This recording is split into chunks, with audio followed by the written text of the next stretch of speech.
Em nome do Pai, do Filho e do Espírito Santo. Amém. Evangelho de Jesus Cristo segundo João.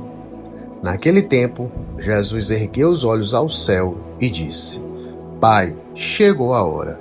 Glorifica o teu Filho, para que o teu Filho te glorifique a ti. E, porque lhe deste poder sobre todo homem, ele dê a vida eterna a todos aqueles que lhe confiaste. Ora, a vida eterna é esta: que eles te conheçam a ti, o único Deus verdadeiro, e aquele que tu enviaste, Jesus Cristo. Eu te glorifiquei na terra e levei a termo a obra que me deste para fazer. E agora, Pai, glorifica-me junto de ti, com a glória que eu tinha junto de ti antes que o mundo existisse.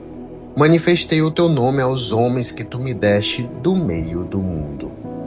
Eram teus, e tu o confiastes a mim, e eles guardaram a tua palavra. Agora eles sabem que tudo quando me deste vem de ti, pois deles as palavras que tu me deste, e eles as acolheram, e reconheceram verdadeiramente que eu saí de ti, e acreditaram que tu me enviaste. Eu te rogo por eles, não te rogo pelo mundo, mas por aqueles que me deste, que são teus.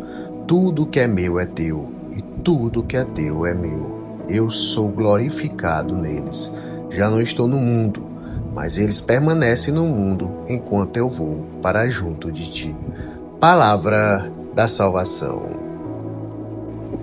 Bom dia, transformadores. Jesus está prestes a entrar na paixão. E o que sai da boca dele não é uma revolta, não é medo, não é desespero, é oração. Pai, chegou a hora.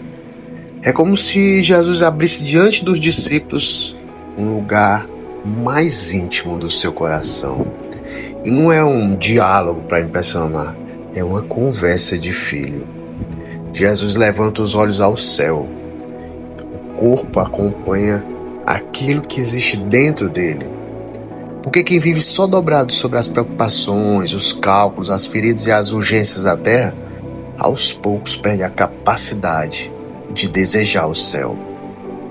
E um dos maiores dramas da nossa época é esse. Tem muita gente que aprendeu a sobreviver, mas desaprendeu a olhar para o alto.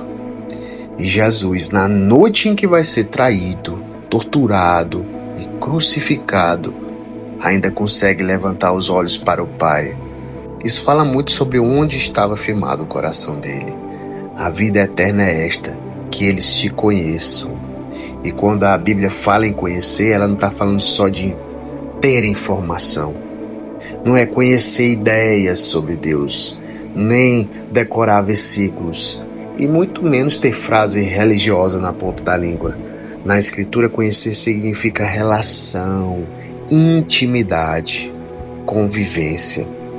Então Jesus não veio apenas para ensinar que Deus existe, veio revelar quem é o Pai. Por isso São João começa o Evangelho dizendo que ninguém jamais viu Deus, mas o Filho o revelou. E muita gente se aproxima de Deus como quem se aproxima de um chefe distante, né? De alguém assim difícil de agradar, de uma presença como se fosse sempre disposta para condenar. Mas Cristo veio arrancar esse medo e nos ensinar uma palavra: Pai. Jesus viveu assim. Quando ele era procurado pelas multidões, quando ele era rejeitado, quando chorou por Jerusalém, quando suou sangue no Getsêmani, quando foi abandonado na cruz. Tudo nele voltava para o Pai. Aqueles que me deste guardaram a tua palavra.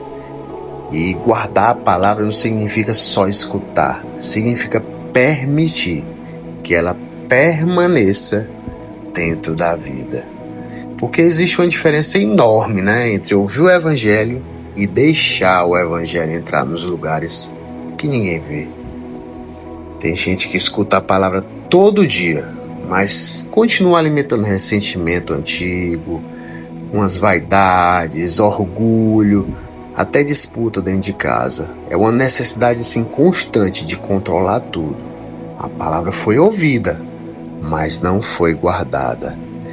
E, minha gente, guardar a palavra custa, porque ela mexe justamente naquilo que a gente muitas vezes gostaria de manter intacto. E Jesus também fala do mundo. E aqui o Evangelho não está falando da criação de Deus, que é boa. Ele está falando daquela lógica que é fechada à graça.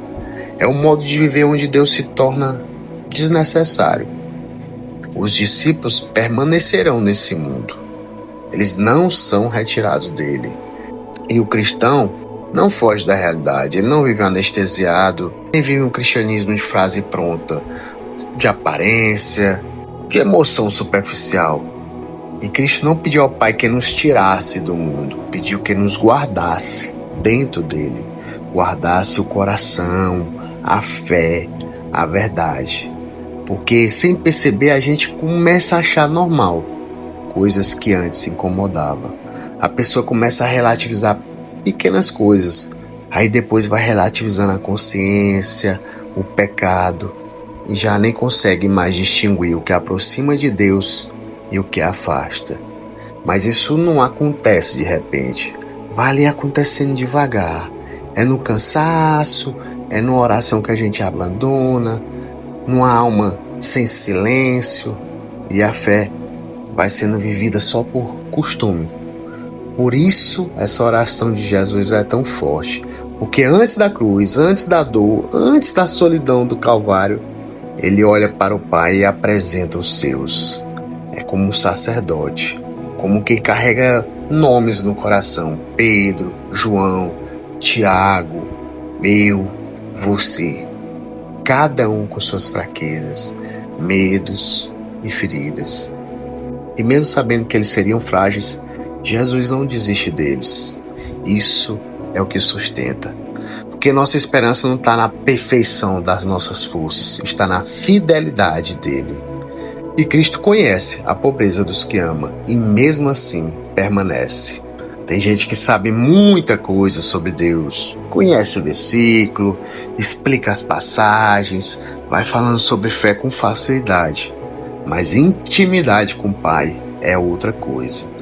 Existe uma fé que fica só na cabeça. Existe uma fé que atravessa a vida inteira e continua de pé quando tudo escurece. Se deixa transformar. Até amanhã. Paz e bem.